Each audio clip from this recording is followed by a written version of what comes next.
అమ్మాయి ఆగు. ఈ ఊర్లో కొత్తగా కనిపిస్తున్నావు. ఎవరు నువ్వు? నేను రఘురామ్ గారి ఇంటికి వచ్చానులే. రఘురామ్ గారింట్లో పనులు చేయడానికి పని వాళ్ళెవరిని పెట్టుకోరే. ఇప్పుడు పెట్టుకున్నారు. నీకేంటంట? నోరు మూసుకుని నీ దారిని పో. సరేలే.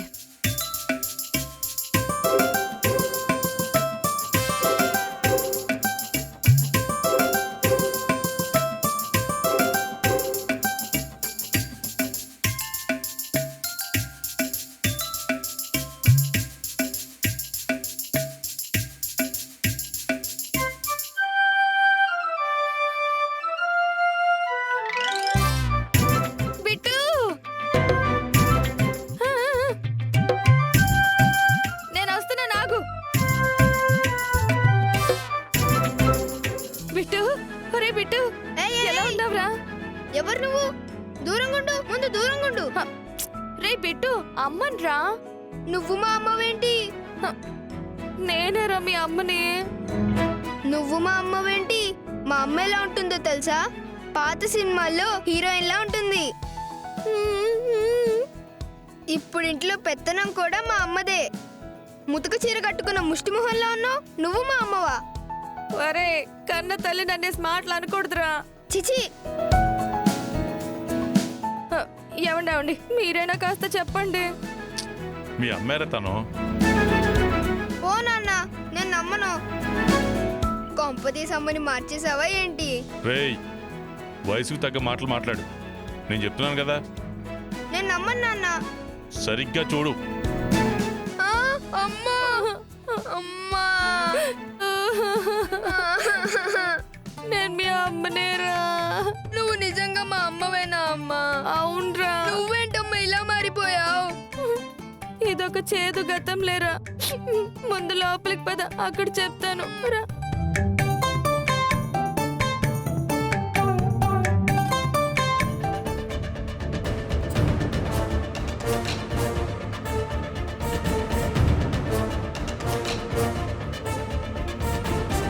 సార్, ఈరోజు పూజారి గారు చెప్పినట్టు భర్త చేత కొబ్బరికాయ కొట్టించి పూజ మొదలు పెట్టాలి. అలాగే రామా. అర్థమైంది కదా? నువ్వు కూడా. కొబ్బరికాయ నేను కొట్టాలి అంతేగా? ఉమ్. కొబ్బరికాయ కొట్టి మీరు నన్ను ఆశీర్వదించాలి. అందుకు నా చేతులు ఎప్పుడూ సిద్ధంగానే ఉంటాయి. మ్.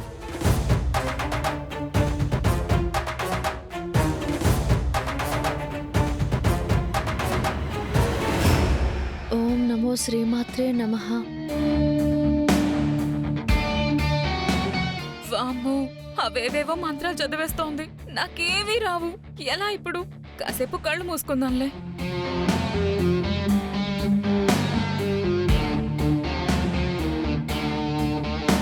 ప్రశాంత్, ఇదిగో కొబ్బరికాయ కొట్టు.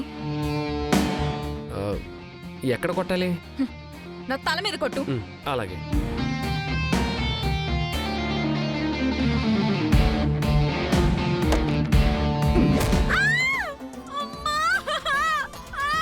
రే, తల మీద కొట్టావేంట్రా? తనే కొట్టమంది అన్నయ్య.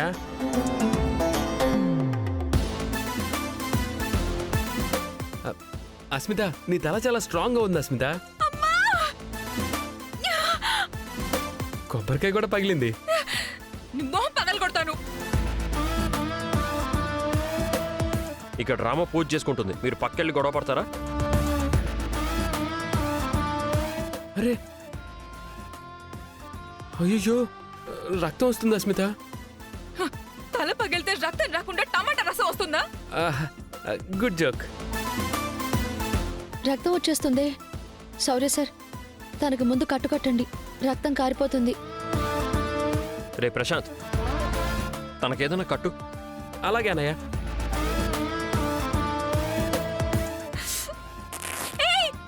అది నా మడిచీరా. నీ రక్తం ఆపడానికే చింపాను.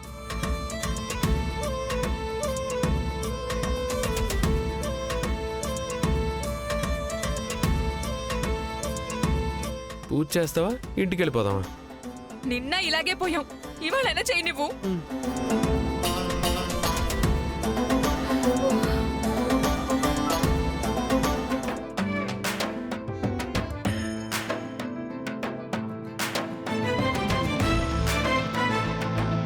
సార్ నేను మోకాళ్ళ మీద గుడి చుట్టూ 11 ప్రదక్షిణలు చేయాలి.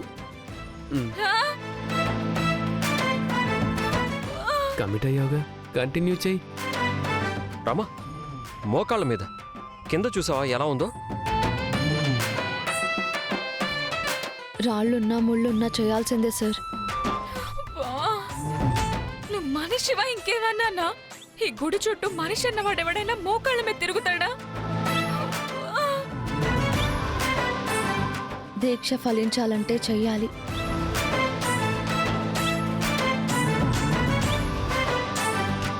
సార్ నన్ను ఆశీర్వదించండి.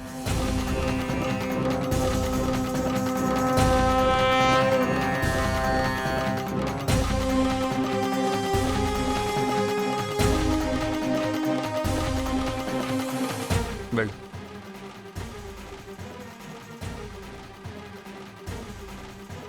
ఏం చూస్తున్నావు? మొదలుపెట్టు. ఏంటో ఇలాంటి కష్టమైన పూజలు ఉంటాయని తెలిస్తే కమిట్ అయ్యేదాన్నే కాదు. నా కోసం కూడా నేను ఎప్పుడూ ఇంత కష్టపడలేదు. ఆ నిధి కోసం ఇదంతా చేయాల్సి వస్తుంది. అమ్మా, పట్టుకో. పట్టుకున్నా, పద.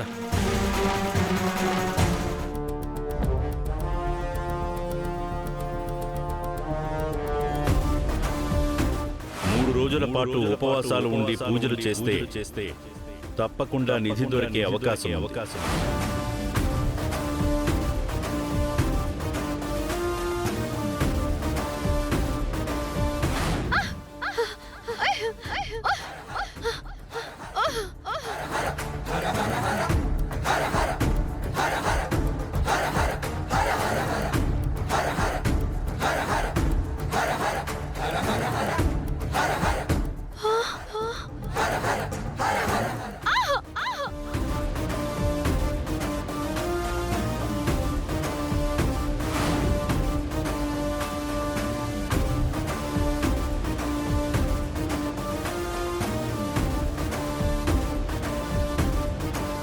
అన్నింటికీ సిద్ధపడి దీక్షను ప్రారంభించారు.